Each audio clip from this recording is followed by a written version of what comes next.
ကဘူးဆိုတဲ့လူငယ်လေးကတောင်အမေရိကလိုက်ဘေးရီးယားနိုင်ငံဒေါ်ဒနီယာမှာမွေးဖွားခဲ့ပါရီသူဟာရွာလူကြီးတယောက်ရဲ့သားဖြစ်တာကြောင့်ဂုံတိတ်ခါရှိရှိနဲ့ဇီးကန်းပေါင်ထဲမှာကြီးပြင်းခဲ့ရပါရီဒါပေမဲ့ကန်ဆိုးစွာနေပဲတနေ့မှာတော့တခြားမျိုးနွယ်စုအဖွဲ့တစ်ဖွဲ့က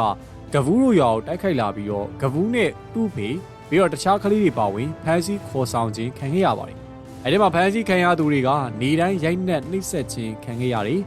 ဒီနေ့မှာတော့မထင်မှတ်ဖိနဲ့ကဘူးကရန်သူရီစီကနေပြီးတော့ထွက်ပြေးလွတ်မြောက်လာခဲ့ပါတယ်။ရက်တော်တန်ကြာတဲ့ခါမှာတော့ဒေါ်ဒနီယာမှာသာသနာပြုဆရာရဲ့ကော်ဖီအခင်းတစ်ခုကိုတွေ့ရှိခဲ့ပါတယ်။ဒီလိုနဲ့သာသနာပြုဆရာနဲ့ရင်းနှီးခွင့်ရပြီးတော့အင်ဝင်ဂေလိသတင်းကောင်းကိုလည်းကြားခွင့်ရခဲ့ပါတယ်။ယေရှုခရစ်တော်ကိုယုံကြည်လက်ခံပြီးတဲ့အချိန်မှာလူငယ်လေးကယဉ်နှစ်ခြင်းကိုလည်းခံခဲ့ရပါတယ်။ကဘူးကသူ့ရဲ့နာမည်ကိုလည်းရှာမွေလမိုးရစ်လို့ပြောင်းခဲ့ပါတယ်။ဂေဒီချင်းရလို့မပြီးသေးပါဘူး။သူနဲ့သူ့ဖေတခြားရွာသူရွာသားတွေသူတို့ကိုနှိပ်စက်ခဲ့တဲ့လူတွေကိုလည်းသူကြားခဲ့တဲ့အိမ်ဝင်ဂေလိတရားကောင်းကိုကြားစေခြင်းခဲ့တာပါ။ကျန်းစာကြောင်တက်ပြီးသူ့ရဲ့မွေးရမြေမှာသာသနာပြုဖို့စိတ်အားထက်သန်နေတာကြောင့်ရှာမွေလဟာအမေရိကမှာနှုတ်ကပတ်တော်ကိုသင်ယူဖို့ဆုံးဖြတ်ချက်ချခဲ့ပါတယ်။ဒီလိုနဲ့နယူးယောက်ကိုသွားတဲ့သင်းမောနဲ့လိုက်ပါသွားပြီးတော့သင်းမောကပတိန်နဲ့အဖွဲ့သားတွေကိုလည်းအိမ်ဝင်ဂေလိတရားဝင်ငှခဲ့ပါသေးတယ်။အမေရိကမှာအသိမိတ်ဆွေဆိုလို့ဘယ်သူမှရှိမနေခဲ့ပါဘူး။ဒီလိုနဲ့အင်ဒီယားနားမှာရှိတဲ့ဒေလာတက္ကသိုလ်မှာကျောင်းတက်ဖို့အစပြုပါတော့တယ်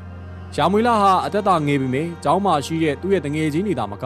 ဆရာမတွေကျောင်းအကြီးတွေကစားသူ့ကိုချစ်ကြပြီးတော့သူ့ရဲ့ယုံကြည်ခြင်းနှုတ်ကပတ်တော်သင်ယူဖို့စိတ်အားထက်သန်မှုတွေက